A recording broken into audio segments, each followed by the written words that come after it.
ידעתי איך לומר לך, היינו קרובים, אני רוצה אותך ולא יודע איך משקרים. שמרתי לי בלב מספיק לשבת שקט בפנים. אם אומר לך מילים, האם תזרימי צלילים לתוכי? בתחפושת אחרת שלא יוצאת ממוחי, עוד מפחד שתלכי לי, אותי לבד תעזבי. אז אני שותק בתקווה שתעני, שקולט אותך וזה קורה לי. מרגיש שלפעמים אני חי ונדמה לי, הולך ומדמיין לי, הוזה לי, כל זה חוזר, חופר לי יותר. אין אותם לילות, לא נוכל לשבת יחד לספר סודות. תקשיבי, עשי סימן אם את שומעת, יסוד שמור אצלי מזמן אותו עדיין את לא יודעת. תביני איפה את נוגעת ואיזה חלק אצלי את צובעת. אל תתרחקי כי אני אתגבר, רק אם את תישארי לצידי, אם רק תתני לי להישאר.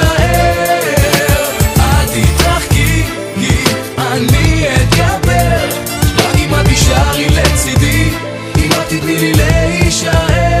החלטתי לשנות אווירה בשבילך, התחלתי לחייך, החלטתי לשים את הכל לפני שאלך. על הדף שופך מתהפך, אני מדמיין את פנייך, עינייך, לא מודע למה למצב הזה בלעדייך. הגעתי נתתי, איך הכל איתך עבד, עכשיו הכל כבר מקולקל, יושב כותב שירים לבד. פאק, עוד רגע נדפק, פעם ידידה הייתה לי, היום אין לי אותה, איתה גם המוזה ברחה לי. נותרתי לבד כי בה חשבתי מצאתי כיוון, לא מודע בכלל למצב שבו כל הקשר נמצא בסיכון. ליבי במיתון, אני לא מדון, דיון ביני לבין עצמי הולך, הכל כבר לא רגיל, מחביא את הסוד שלי ממך. איך עכשיו אומר לה שאני לא ישן בגללה, שכל המתח הזה בא רק מלחשוב עליה, שלא נדבר על ליבה. טוב אם כן אני שוקע, לא מבין איך אני נמצא, אני מכיר אותה ולפעמים אני שוכח, מפחד לאבד אותה.